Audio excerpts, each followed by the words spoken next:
ছোটবেলায় যখন মায়ের উপর রাগ করে খেতাম না, বা কখনো কখনো আমাকে হয়তো একাও শুতে হয়েছে, কিন্তু সকালবেলা ঘুম ভেঙে দেখি মা ঠিকই আমার পাশেই রয়েছে।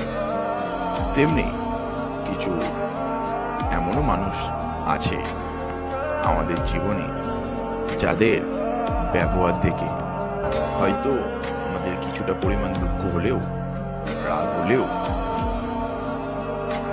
সেটা কিন্তু তাদের অভিনয়ই হয়ে থাকে, ভালো না বাসার অভিনয়, তোমার কদর না করা অভিনয়। কিন্তু আসলে এই মানুষগুলোই তোমাকে আড়ালে খুবই ভালোবাসে। আর যদি এরকম কোনো মানুষ তোমার পাশে থেকে থাকে, তবে তাকে কোনো ছেড়ে যেও না। আসলে এই মানুষগুলো হয়তো দেখায় না যে সে তোমাকে কতটা ভালোবাসে, কিন্তু সে তোমাকে তার নিজের থেকেও অত্যাধিক পরিমাণে ভালোবাসে।